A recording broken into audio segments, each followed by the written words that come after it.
El juicio por la muerte de 6 mineros en la hullera vasco-leonesa afronta su segunda semana. Desde hoy hasta el miércoles está previsto que declaren el resto de los acusados, que aún falta por hacerlo. La semana pasada declararon los propietarios de la empresa, además del director general de la compañía. 16 son en total los acusados en este juicio, que trata de dirimir si este accidente pudo haberse evitado. Uno de ellos esta mañana ha dicho que los valores de gas eran los normales en una mina de Grisú.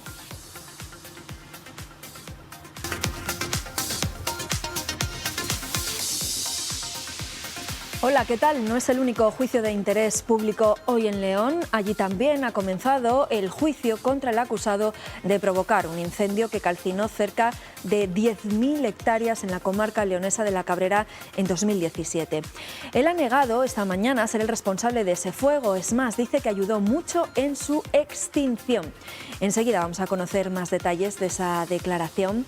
Hoy también hablaremos con don Aciano Dujo, presidente de Asaja, la organización agraria que ha logrado el mayor respaldo en las elecciones celebradas ese domingo.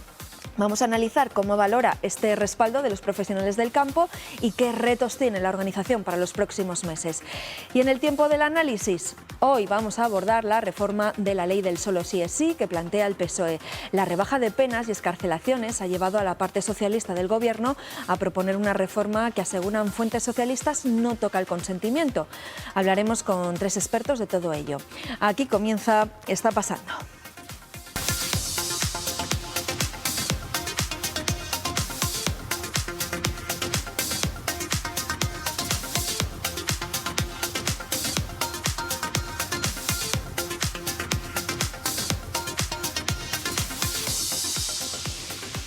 Comenzamos por la crónica judicial, por la celebración del juicio de la hullera en León, que trata de averiguar si el accidente en la mina pudo haberse evitado. Ha comenzado la segunda semana del juicio con las declaraciones de los acusados, que aún quedan por hacerlo, por declarar, Eduardo. Sí, Pilar, este lunes comienza, como dices, la segunda semana de juicio. Hoy es el cuarto día de declaraciones y hemos escuchado a más acusados. Algunos habían estado en la planta séptima del Pozo Emilio del Valle minutos antes del accidente que se cobró la vida de los 6 mineros en el año 2013. Natalia García, buenos días. ¿Quién ha declarado ya y qué ha contado? Sí, hoy continúan las declaraciones de los acusados, concretamente David Toribio, ingeniero técnico del Pozo Tabliza, en el que ocurrió el accidente, que no pudo declarar el pasado miércoles. Hoy, a preguntas de las acusaciones particulares, ha respondido que esta mina tenía unos niveles normales de grisú por la categoría. Es una mina de tercera categoría altamente grisuosa. Los abogados, por su parte, han insistido en que había diferencias entre lo que anotaban los vigilantes en los libros de labores diarios, temas como, por ejemplo, que detectaban mucho grisú, había mucho metano, es repetido en estos libros de registro, y posteriormente lo que se registraba en las actas de seguridad. Continúa a estas horas declarando David Toribio.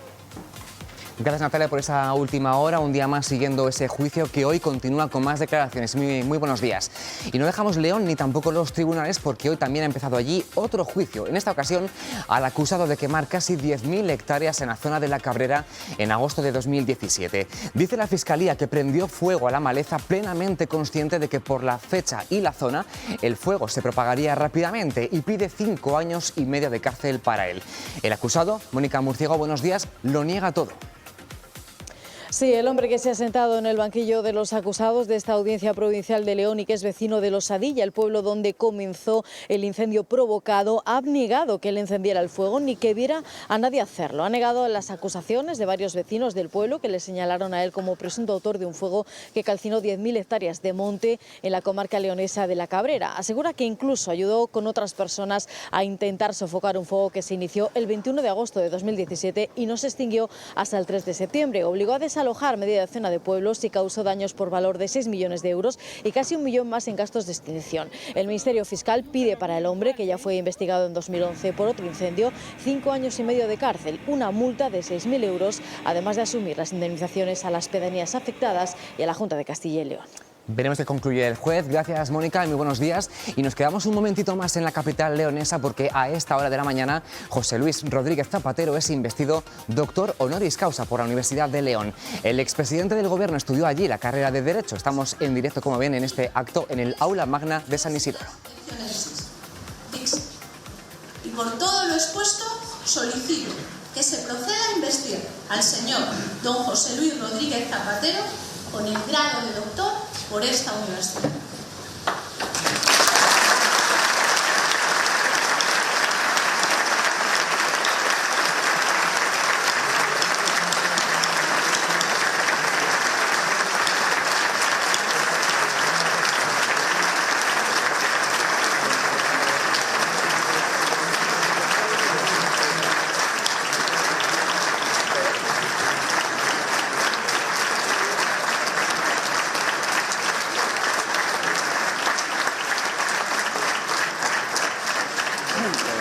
Bueno, pues ovación en directo desde ese aula magna de la Universidad de León, donde, como ven, el expresidente del Gobierno, José Luis Rodríguez Zapatero, participa en este acto en el que está siendo investido doctor honoris causa por la universidad, ahí lo ven, en la que estudió en su día la licenciatura de Derecho. Y este fin de semana ha habido elecciones agrarias y Asaja, con casi el 45% de los votos, volvió a ganar con un ligero incremento, además de esos apoyos respecto a hace 5 años. La alianza UPA-COAG quedó segunda y la Unión de Campesinos en tercer lugar. Asaja, además, obtuvo representación en todas las provincias. Hablamos ya con su presidente, que es Donaciano Dujo. Donaciano, buenos días. Muy buenos días. Donaciano, enhorabuena en primer lugar. ¿Y cómo valora este resultado positivo para Asaja en este contexto de tantas dificultades para el mundo del campo?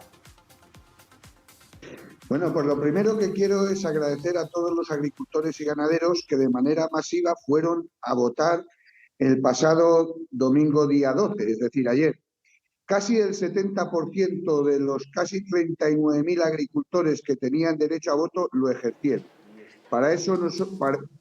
Esta cuestión para nosotros es un orgullo, fortalece a las organizaciones agrarias, las da poder y además, pues que lo hayan hecho el más de un 45% votando a Asaja, pues para nosotros es un enorme éxito, gratitud y agradecimiento a todos los agricultores por haber ido a votar y sobre todo por haber ido a votar a Asaja. Les decía yo, Donaciano, que este nuevo respaldo a Asaja como interlocutor agrario se produce en un momento, en un contexto bastante complicado, ¿no?, para el sector, con la inflación, las materias primas, los precios. ¿Cuáles son un poco los retos y prioridades de Asaja a partir de este momento?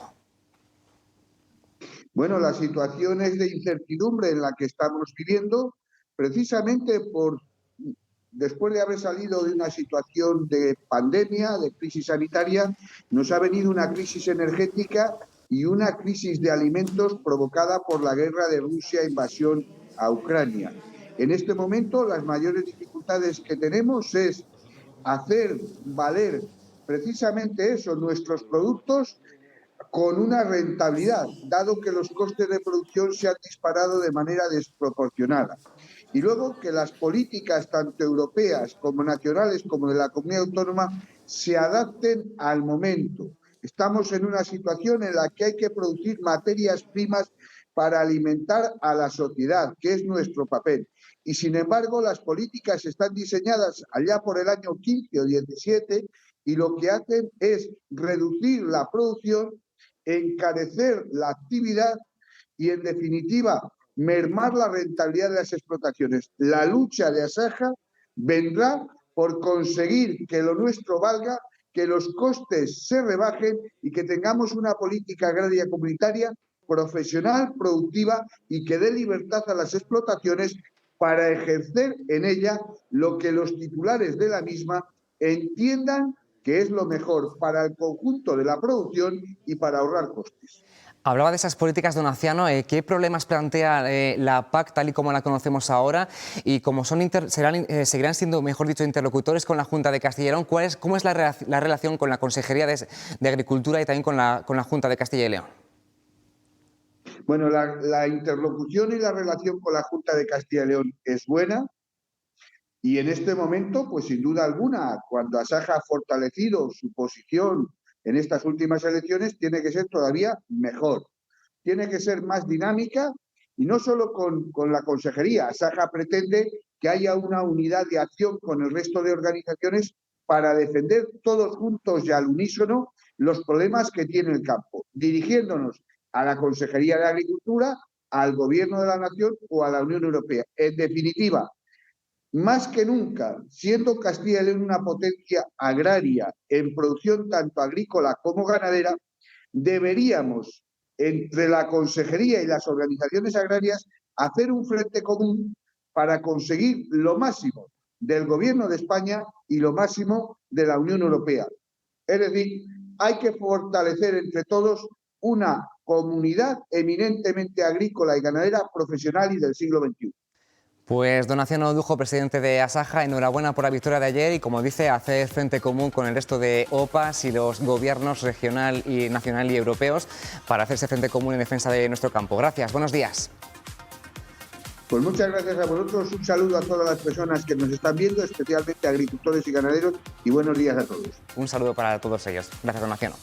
Mientras el campo iba a las urnas ayer, una manifestación en Burgos reclamaba financiación y recursos para la sanidad pública. Miles de personas se echaron a la calle para reclamar que se potencie la atención primaria y que se reduzcan las listas de espera. Acudían a la convocatoria de la Plataforma por la Sanidad Pública. Juan Antonio Ayllón es su portavoz. Juan Antonio, buenos días. Hola, muy buenos días. Bueno, lo vimos ahí en las imágenes, miles de personas secundaron esa protesta en Burgos, se une a las de otras provincias, comunidades y a las de los propios sanitarios de hace 10 días. ¿Qué está haciendo que esas protestas se estén intensificando y aúnen a ciudadanos sanitarios en tantos puntos? Pues mira, básicamente que al menos en nuestra comunidad autónoma no entendieron o no quisieron entender nuestros gestores sanitarios y la Junta en general aquello que masivamente toda la población a las 8 de la tarde, durante aquellos días tan duros del encierro de la pandemia, estábamos exigiendo. Y es que con nuestros impuestos se atienda prioritariamente el sistema sanitario público, porque lo considera la población el mayor activo que tiene para la salud y para la calidad de vida. No lo entendieron entonces y ayer se lo volvimos a tener que explicar en la calle, ya que tampoco nos admiten que vayamos a hablar con ellos, concretamente con el consejero en su despacho. Claro, estamos viendo imágenes de ayer de esa manifestación, vemos las proclamas, los eslóganes, lo que reclaman. Quería preguntarle precisamente por eso, por esa interlocución con la Consejería de Sanidad. ¿Se produce, se dilata? ¿Cómo están las cosas? ¿Habrá más movilizaciones en el futuro? Mira, esto es muy sencillo. Hace 8 meses pedimos una cita con el consejero, no nos la concedió. Finalmente, a los 6 meses, nos envió con el viceconsejero y una directora general, en la que sacamos poco en claro, pero un par de cosas sí. La primera, que no tienen un plan establecido, firme y contundente, que se pueda estudiar para abordar el declive tan dramático que está produciéndose en el sistema sanitario público. Sin ese plan, ante una situación que cada día se está deteriorando y sin comunicación, sin vía de comunicación, pues solo nos queda la calle. Claro que se van a seguir produciendo, aquí y en todas las partes. Ya por último, para acabar, ¿qué problemas específicos hay en Burgos? ¿Qué es lo más urgente? Porque el problema de la sanidad es común. En el caso de ayer, ¿qué es lo que reclamaban específicamente para Burgos? No, nada especial para Burgos, excepto un par de problemas gravísimos, y es que tenemos un hospital privatizado de colaboración público-privada que nos está costando 40 millones de euros de más cada año y que no se está abordando, pese a que las Cortes anteriores obligaban a hacerlo, y un hospital que está en una infraestructura perfecta y había un plan para reabrirlo para cuidados mínimos y que no hay intención ninguna de abrirlo, sencillamente por intereses de tipo de política. Vaya.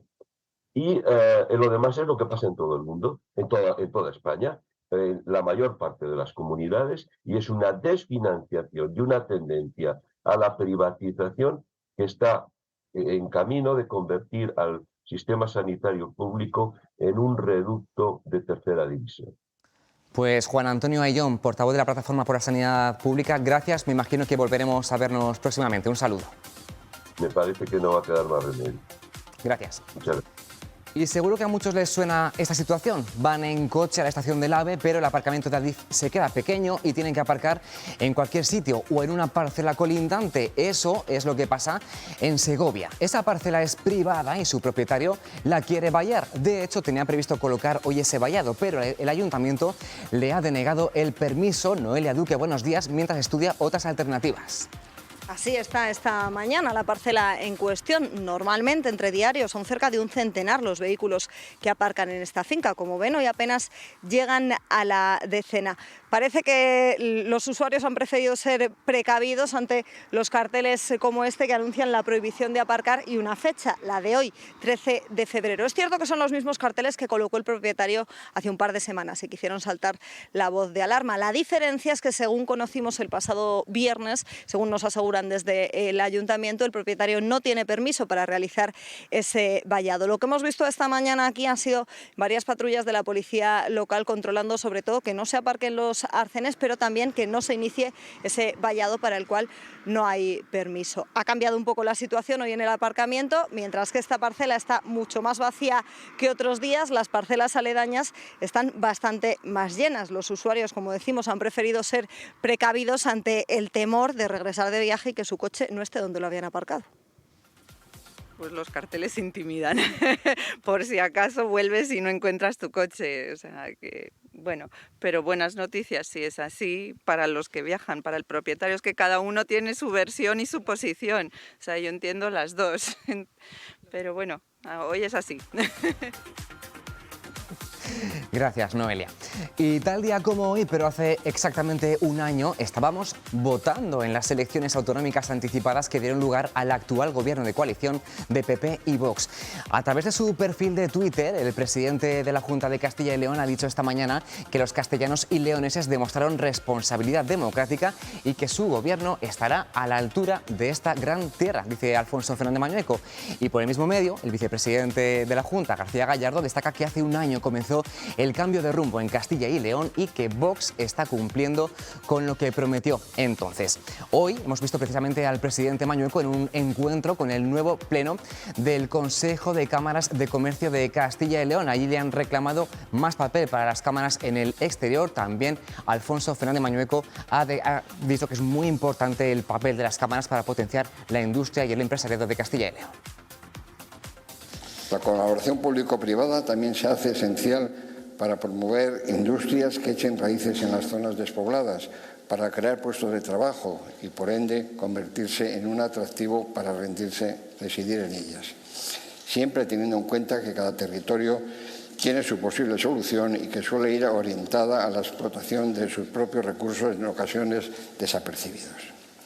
Y frente a aquellos que atacan la labor del empresario, yo lo quiero poner en valor. Sin empresas, sin empresarios, no habría empleo. Es verdad también que sin trabajadores no habría empresas, pero no tiene sentido que veamos esto una lucha, una confrontación de unos contra otros. Todo lo contrario. Es más, quiero hacer una labor encendida del trabajo, del desarrollo que se está realizando por las empresas, es decir, por los trabajadores, pero también por los empresarios, que habéis demostrado en este último año, en estas últimas décadas. Declaraciones de esta misma mañana y en política nacional la semana vuelve a estar marcada por la ley del solo sí es sí. Después de que el PSOE registrase la semana pasada su propuesta de reforma por la vía de urgencia, mañana la mesa del Congreso decidirá si admite a trámite la proposición de ley y será así el primer paso para abordar la modificación. Rotas las negociaciones entre los socios del Gobierno, el PSOE sigue hablando con los portavoces parlamentarios del resto de partidos. Unidas Podemos insiste en que si no se vuelve a distinguir entre si hay o no violencia e intimidación, habrá posibilidades de acuerdo. Lo decía eso Unidas Podemos esta mañana en un desayuno informativo en el que la ministra de Igualdad, Irene Montero, también ha dicho que el problema no es técnico, sino profundamente político. Luego la escucharemos, Pilar, porque precisamente a partir de este instante vamos a analizar, en el tiempo del análisis, esa reforma de la ley del solo sí es sí. Sí, después vamos a escuchar esas declaraciones que se han producido esta misma mañana. La polémica por la revisión de condenas tras la entrada en vigor de la ley del solo sí es sí ha llevado al Gobierno a plantear la reforma de la norma. Bueno, en realidad ha sido solo uno de los dos socios del Ejecutivo, el PSOE, el que ha registrado en el Congreso de los Diputados una proposición de ley para modificar esa norma. La propuesta del PSOE busca aumentar las penas y volver a distinguir entre las agresiones sexuales cometidas con y sin violencia e intimidación. Vamos a hablar de todo ello. Hoy nos acompaña Isabel Palomino, que es abogada del despacho Negotia de Valladolid. Isabel, gracias por estar con nosotros una vez más. Buenos días, Pilar. Gracias a vosotros. También está con nosotros Luis Antonio Calvo, que es abogado de la asociación Clara Campoamor y que creo que nos escucha desde Palencia. Muy buenos días. Hola, buenos días, ¿qué tal? Hola, ¿qué tal? Encantados también de que esté con nosotros aquí hoy en el programa, aquí en Está Pasando. Y también está por videoconferencia y nos atiende, creo que desde León, Herminia Suárez, que es abogada de Adavas León. Para que todos ustedes sepan, Adavas es una ONG sin ánimo de lucro que está formada por profesionales que ofrecen información y asistencia psicológica y jurídica a víctimas de la violencia de género. Herminia, gracias por estar con nosotros. Gracias a vosotros. Buenos días. Muy buenas. Lo primero, vamos a recordar algunos de los últimos posicionamientos en torno a la ley del solo sí es sí. Eduardo, ¿qué ha pasado en estas últimas semanas? Vamos a empezar, si te parece, Pilar, recordando que todo esto empezó con la entrada en vigor de la Ley de Garantía de la Libertad Sexual, la ley del solo sí es sí, conocida de esta manera porque gira en torno a si la víctima ha dado o no ha dado su consentimiento. Esto fue el 7 de octubre y esa entrada en vigor de la ley modificaba el Código Penal para equiparar el abuso y la agresión sexual. Unía las horquillas de penas de cada delito en una sola, más amplia y, por tanto, con posibilidad de aplicar la más favorable al reo, como indica esa máxima del derecho penal. Con las primeras rebajas de condenas vimos diferencias entre los socios de gobierno, entre Unidas Podemos y el PSOE. Podemos decía que era por la interpretación machista que algunos jueces hacían de la ley, el PSOE ya empezaba a hablar de modificar la norma y Pedro Sánchez entonces emplazaba a lo que dijera el Supremo. En noviembre y diciembre la polémica centra el debate parlamentario y social y en enero PSOE y Podemos apuran sin acuerdo el plazo informal que se habían dado y los socialistas dan el paso y anuncian la reforma de la ley por su cuenta, en solitario, sin su socio. Registran una proposición para corregir los efectos no deseados sin cambiar, aseguran, el tema central, el del consentimiento. Al día siguiente de ese registro, el martes 7 de febrero, la ministra de Justicia dice que asume la responsabilidad de la ley y de sus consecuencias. Horas antes, en la radio, había dicho que con esta ley sale más barato agredir sexualmente que robar y que con una herida se puede probar que ha habido violencia. En nuestro país salga más barato agredir sexualmente a una mujer con violencia o intimidación que robar. Con una herida ya se puede probar que ha habido violencia. Esto ya no hace falta que la víctima pruebe que ha habido consentimiento. Ese mismo martes, la ministra de Justicia coincide con la de Igualdad en el Consejo de Ministros, pero no hablan del tema. De hecho, no hablan en días. Lo reconoce así la propia Irene Montero. ¿Ahora mismo están negociando? No, yo no me he levantado de la mesa. Yo creo que hay margen para el acuerdo. Precisamente por eso pues no he entendido por qué han decidido presentar esa propuesta en solitario. Esto era el jueves por la mañana. Pedro Sánchez se encontraba en Bruselas en un Consejo Europeo y al terminar ya de madrugada dice que la coalición de gobierno no se rompe y que confía en todos sus ministros. Todos mis ministros y ministras cuentan con mi confianza. Desde luego también la ministra de Igualdad. Tenemos que revisar aquella cuestión técnica que nos permita resolver lo que ha creado la alarma social, y es la rebaja de penas. ¿Y cuál es la propuesta de cambio del PSOE que ha supuesto uno de los mayores enfrentamientos con su socio Unidas Podemos? La primera se salta una de las líneas rojas del Ministerio de Igualdad. Pretende añadir al artículo del consentimiento una cláusula que introduce el concepto de violencia e intimidación. Es lo que Podemos llama volver a la ley de la manada. También elevaría las penas a los niveles de la anterior norma, aunque Justicia reconoce que todavía habrá más revisiones de condenas previas a esta nueva reforma. Mañana martes, la mesa del Congreso decidirá si admite a trámite esa norma y comenzaría ya a tramitarse esa propuesta hecha en solitario por el PSOE. Pilar. Bueno, pues situándonos un poco en el contexto, les vamos a preguntar a nuestros invitados si es necesario reformar la ley del solo sí es sí. Isabel, empezamos por ti. Si es necesario reformarla, yo creo que sí. Yo creo que es necesario reformarla porque tenemos, en el Estado de Derecho en el que estamos, tenemos una situación en la que el Poder Judicial lo que hace es aplicar lo que se determina en el Poder Legislativo, es decir, aplica lo que dice la ley. Y la ley en estos momentos nos está diciendo que la pena es menor para ese tipo de delitos, de agresiones sexuales.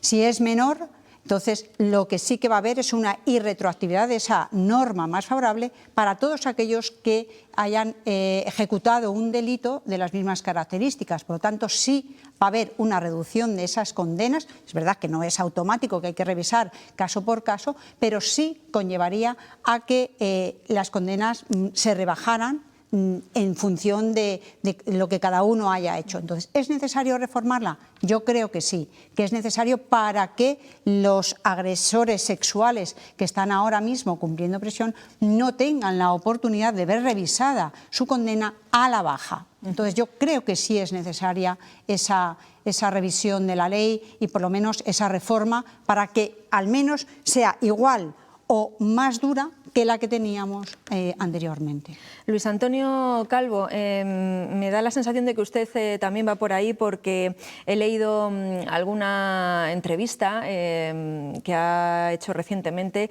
y dice usted que la ley está mal hecha. Sí, efectivamente. Bueno, aparentemente la ley está mal hecha. Si lo que se pretendía era incrementar las penas y favorecer a las mujeres y castigar más a los agresores sexuales, está claro que está mal hecha, porque lo que consigue la ley es algo totalmente diferente de eso. Pero también es verdad que con la modificación de la ley, solo con la modificación de la ley no vamos a arreglar todo el problema, porque la ley ya se ha publicado, la ley está sometida a la ley penal, está sometida al principio de la norma más favorable.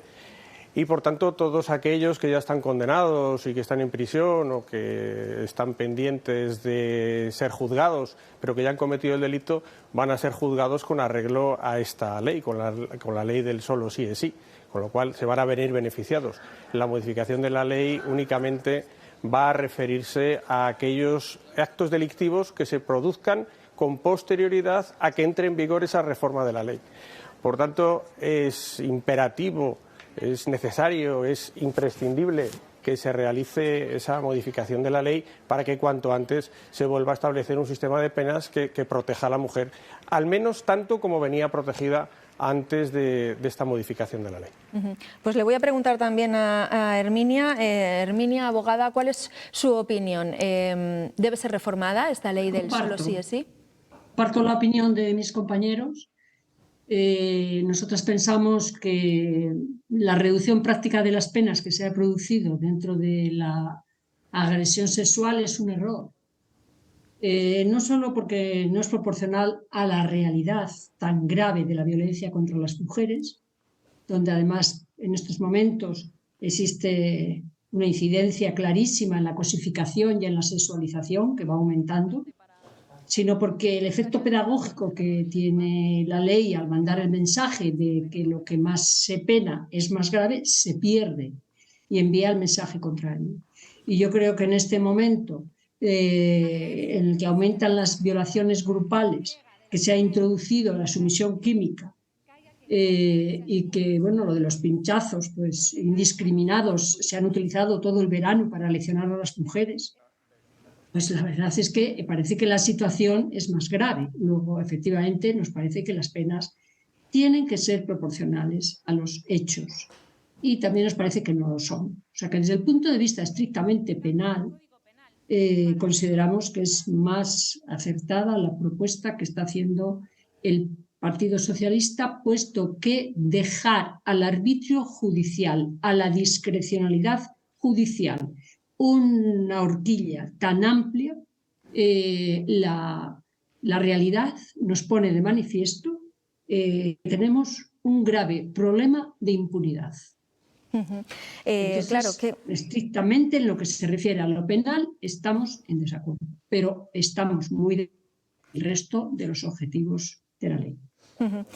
Isabel, ¿qué es lo que habría que reformar? ¿Tendría esa propuesta del PSOE, tendría que volver a lo que se planteaba en el código anterior, en el Código Penal?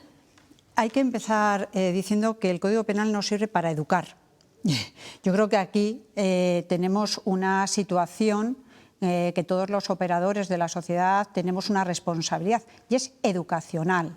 Es decir, no puede ser que un joven de 16, 17 años pueda verse libre en coger la sexualidad o atentar contra la libertad sexual de otra persona. A partir de ahí, quiero decir, todos los operadores tenemos esa responsabilidad. Y partiendo de que el Código Penal es la última instancia a la que tenemos que hacer, tenemos que dirigir esta situación. ¿Qué es lo que tenemos que hacer? Es cierto que lo que teníamos antes a lo mejor estaba un poco obsoleto por el hecho de que partíamos, pues la sociedad va evolucionando, evidentemente, y que el consentimiento es la base fundamental en este tipo de delitos. Hemos oído durante todos estos días el tema del consentimiento. No es que no existiera, evidentemente, si hay consentimiento no hay delito. Si no hay consentimiento, hay delito. Hay que determinar el consentimiento, un consentimiento expreso, un consentimiento explícito, un consentimiento que se determine, que sea claro a la hora de poder tener esas relaciones. Yo creo que ese es el kit fundamental. Cuando nos dice la reforma, la que teníamos o la que se determine ahora, que no se va a tocar el consentimiento expreso es el que se va a tener que demostrar. El consentimiento explícito, el consentimiento entero que tiene una persona para mantener esas relaciones sexuales es lo que se va a tener que demostrar. Que se han unido, ya la forma que le queramos dar a eso ya dependerá del legislador en cuestión. Si queremos diferenciar entre abuso, que es lo que teníamos antes, o entre agresión sexual. Si queremos diferenciar o agravar la situación cuando ha habido violencia que cuando no la ha habido, que cuando la persona estaba inconsciente es igual que si ha habido violencia. Bueno, pues eso es una situación que tendrá el legislador que determinar. Lo que sí que es cierto es que el consentimiento se tiene que probar, se tiene que determinar y tiene que ser explícito para poder determinar que no hay un delito, porque si no podríamos considerar y habría que considerar que hay delito cuando no existe ese consentimiento. Y a veces la víctima se ve de alguna manera revictimizada cuando tiene que probar eso. Pero también es cierto, y nos ponemos en el otro lado, que la otra parte considere que no ha habido delito porque el consentimiento entendía que sí que se le había dado el consentimiento. Entonces, estamos hablando de situaciones de entre 5, 12 años, etcétera, que es una situación que hay que tomar caso por caso a la hora de poder determinar una situación grave como es ese delito. Eso vaya por delante a efectos de que el consentimiento es la clave fundamental para existir o no existir ese delito. La reforma que está haciendo es agravar un poco más las penas que las que teníamos antes. A mí me parece correcto siempre y cuando la libertad sexual no puede ser, o un atentado contra la libertad sexual no puede ser más barato que robar. Eso es indiscutible en una sociedad del siglo XXI como estamos ahora. Lo que también es cierto, que también estaba bien la ley del sí o sí en el tema educacional, pero todos esos recursos habrá que darles a la sociedad para poder hacer una educación íntegra, para poder hacer una educación completa de todos nuestros jóvenes, para que entiendan que la libertad sexual es de cada uno y uno no la puede coger como cualquier objeto que se encuentra por la calle. Pues le iba a preguntar también a Luis Antonio Calvo, pero creo que no está justo en este momento disponible. Le voy a preguntar a Herminia, ¿qué le parece todo esto de volver, esa propuesta del PSOE de volver, bueno, pues un poco a lo que teníamos? Yo creo que no se vuelve. O sea, sigo, a pesar de toda la demagogia que hemos escuchado, en esta polémica penosa que se está produciendo a nivel político y también a nivel social y también a nivel jurídico, sinceramente creo que no se va a volver al sistema anterior, donde estaban construidos los delitos en virtud de los medios comisivos, es decir, de que si había fuerza o intimidación por parte de quien tenía que contravenir la voluntad de una mujer, o si solamente el consentimiento. El consentimiento es la esencia del delito y el consentimiento no se modifica con la reforma que ahora se propone por parte del Partido Socialista. A mí me parece que eso es pues tratar de precisar que efectivamente, como dije antes, las penas tienen que estar en función de la gravedad de los hechos. Y entonces, ¿cómo entonces, bueno, hablar de bajar las penas o de modificar el enfoque punitivo, como se está hablando, pues yo también comparto lo que dice la compañera, es necesario cambiar antes muchos elementos que forman parte de la realidad bajo la cultura machista. O sea, todo cambio dentro del machismo que no sea transformador contribuye a mantener el modelo. Entonces, hay mucho que hacer en el ámbito de la educación, de la socialización, en el ámbito de la formación, en el ámbito de la sensibilización, en el ámbito de la atención a las víctimas, de la reparación. En fin, hay mucho que hacer antes de pensar en el cambio de enfoque punitivo. Aparte de que me llama mucho la atención que precisamente se hable del enfoque punitivo, es decir, de los antipunitivistas, cuando se habla de los hechos cuando las mujeres son destinatarias de los delitos. Precisamente en esta ley. Hombre, un poco de respeto, que son hechos gravísimos y por consiguiente, antes de hablar del antipunitivismo, tenemos que hablar de cómo se modifica la realidad social. Y ya basta de relatos paralelos sobre cómo es la realidad social. Una cuestión, Herminia. La reforma no modifica el consentimiento sigue estando en el centro y además efectivamente es un consentimiento afirmativo, como ocurre en Canadá, en Islandia y en Suecia. Sí, sí. ¿Y por qué cree usted, Herminia, que hay dudas? El socio de gobierno del PSOE, Podemos, manifiesta dudas en torno a que se vaya a tocar o no el consentimiento. ¿Por qué creen que esto es así? Bueno, pues yo creo que son debates, para justificar las diferentes posturas. Yo, de verdad, me parece una vergüenza, sinceramente. Y pienso en las víctimas. Nosotros tenemos 11 casos. En este momento se están tramitando 11 casos en nuestra asociación. Y yo pienso en aquellas víctimas que tienen que recurrir a letrados, a letradas, a procuradores, a procuradoras para pagarse el poder participar en un procedimiento en el que se propone la reducción de pena. O sea, es que es intolerable. Sí, ya sé que existe el turno de oficio, pero si una mujer ha ido con una acusación particular, se ha sostenido, pues un abogado particular seguramente querrá volver a ese abogado particular, a esa abogada, y seguramente le tiene que abonar los honorarios. Es que es intolerable lo que está pasando. Y además, no lo va a resolver nadie porque esto va a ser un goteo constante. Pero bueno, por lo menos de cara al futuro, si entra en vigor una nueva reforma, a partir de ese momento, por lo menos, que haya más claridad, porque es que ahora no la hay. Vamos a escuchar unas declaraciones de esta mañana de la ministra de Igualdad, que ha participado en un desayuno informativo de Forum Europa, y ella ha dicho esto al respecto de las desavenencias entre los dos socios del Ejecutivo. Aquesta estamos en contacto. Nosotros creemos que hay que sentarse cuanto antes y que hay que alcanzar un acuerdo cuanto antes para poder dar una respuesta unitaria, integral, como gobierno. Esto nunca ha sido un problema técnico. Hay respuestas técnicas suficientes para llegar a un acuerdo. La diferencia que tenemos es profundamente política. Es si decidimos mantener el esquema penal del consentimiento. Bueno, pues esas eran las palabras de la ministra de Igualdad, Irene Montero. Luis Antonio Calvo, creo que le hemos recuperado. Les estaba preguntando a las compañeras por dónde tiene que ir esa reforma. Me imagino que conoce la reforma que ha presentado el PSOE en el Congreso de los Diputados. ¿Cómo lo valora? Sí, aunque a pesar de que después se ha ido la imagen, he estado escuchando todo lo que habéis estado hablando y me ha parecido muy interesante. Y sí que quería comentar una cosita, y es que la Ley Integral contra la Violencia de Género, uno de sus pilares era actuar en el aspecto educativo.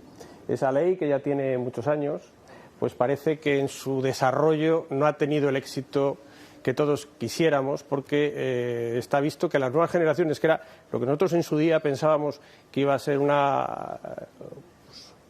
éxito, y que las nuevas generaciones este problema de la violencia de género iban a empezar a tenerlo superado, nos encontramos con todo lo contrario.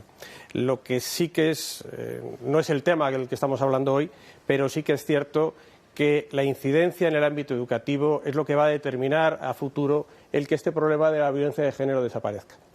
Y en cuanto a la cuestión del consentimiento, la modificación que ha propuesto el Grupo Socialista de la ley, Isabel lo ha explicado muy claro. El consentimiento es un elemento esencial en este delito, y lo era antes y lo es ahora.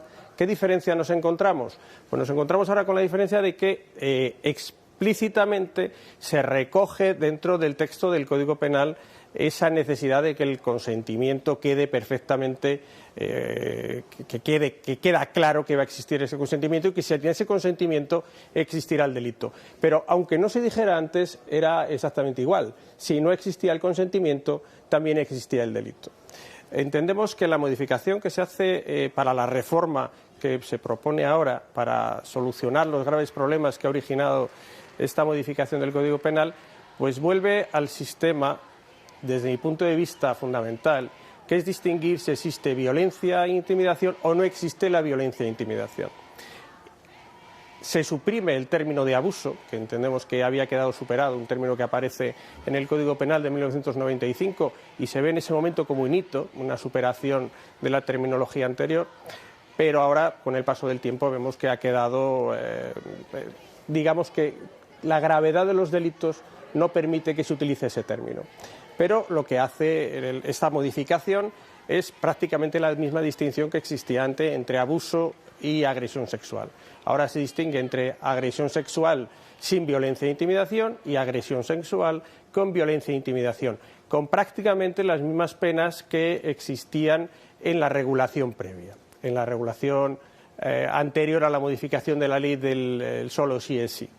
En algún tipo incluso se incrementa la pena máxima. Las penas mínimas se dejan en el mismo lugar que se encontraban antes y se incrementan un par de años las penas máximas. En un caso pasa de 10 a 12 años, creo, y en el otro creo que pasa, era antes inferior y creo recordar que pasa a 10 años.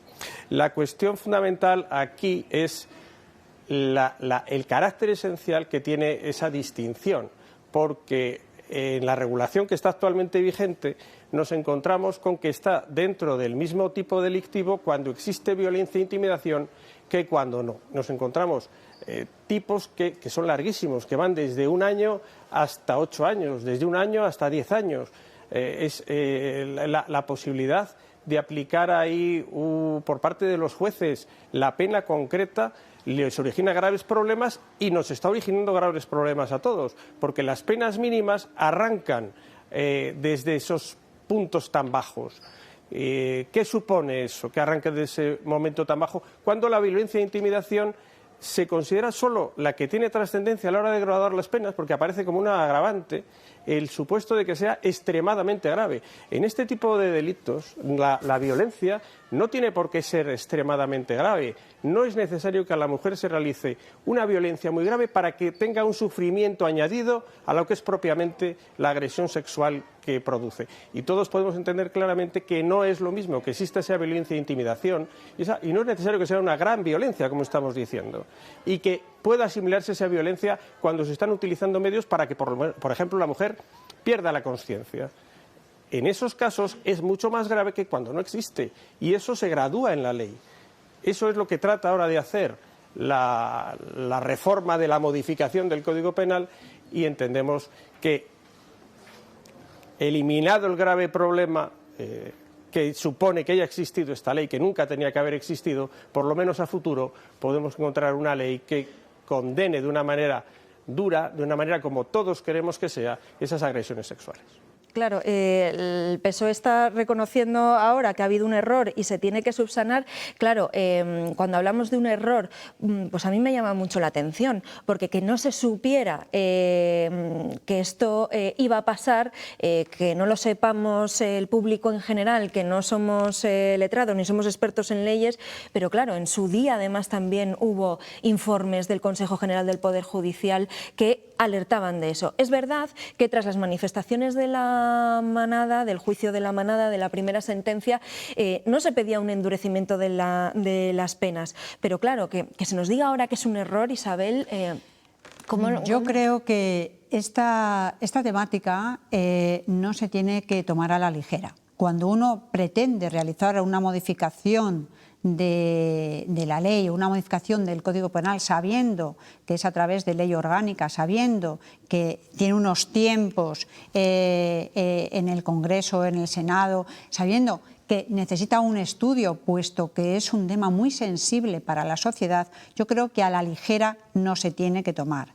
Y por otro lado, se tiene que hacer caso de todos los operadores que están determinados y que están detrás, que están leyendo, que están sugiriendo, que cuidado que la modificación está rebajando la pena, cuidado que no es una cuestión de que tengan que interpretar los jueces. Los jueces tienen que saber si la ley es menor, no voy a poder aplicar más porque la pena que me ponen es menor. Los jueces saben y los operadores jurídicos sabemos que el Código Penal si hay una norma más favorable, se le tendrá que aplicar al reo una norma más favorable. Y lo que comentaba el compañero Luis Antonio, es decir, esto todavía va a tener trascendencia, porque hasta que no tengamos la nueva ley, no se va a poder aplicar la nueva ley. Y los delitos serán a partir de la nueva ley. Hasta que la nueva ley esté totalmente aprobada y publicada, todo lo que se va a aprobar, todo lo que se va a aplicar es la ley que tenemos ahora del sí a sí, que rebaja esas penas. Y con eso vamos a tener que llevar. Claro.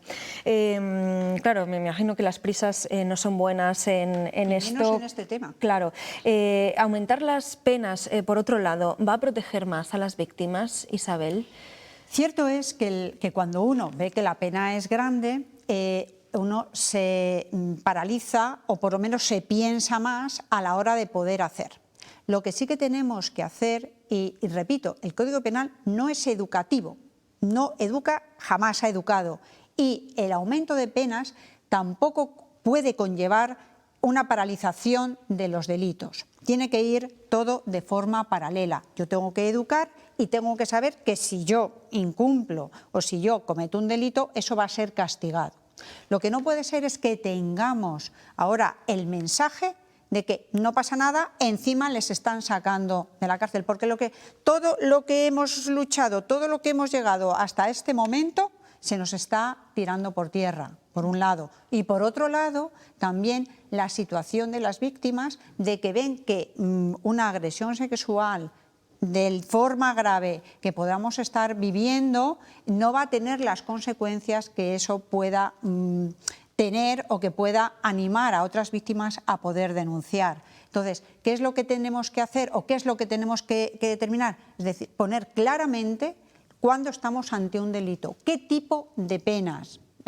y de forma proporcional, evidentemente será mucho mayor, no sé cómo finalmente quedará la ley, será mucho mayor cuando ha habido esa violencia o cuando se ha tratado con menores o cuando estaba totalmente inconsciente o cuando es una víctima con una discapacidad. Todo eso se tiene que ponderar, porque no es lo mismo una situación con una persona que puede decidir, no decidir, o pueda estar o no pueda estar. Yo creo que todo eso se tiene que ponderar y le tenemos que dar la gravedad y la seriedad que conlleva este tipo de delitos. No es lo mismo legislar para un delito contra el patrimonio que para un delito contra la libertad sexual. Yo creo que no es lo mismo y se tiene que tomar esa conciencia. Pues lo vamos a dejar aquí porque no tenemos tiempo para más. Isabel Palomino, abogada del despacho Negotia de Valladolid, muchísimas gracias por aclarar nuestras cuestiones. Luis Antonio Calvo, abogado de la Asociación Clara Campoamor, gracias por atendernos. Y también Herminia Suárez, abogada de Adabas León, gracias. Gracias a vosotros. Bueno, pues seguiremos hablando porque va a dar mucho de sí esta reforma.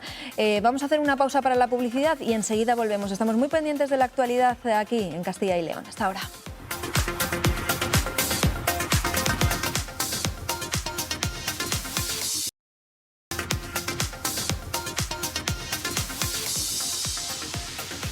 Continuamos en Está Pasando. Se cumple justo hoy una semana de los terremotos de Turquía y Siria. Eduardo.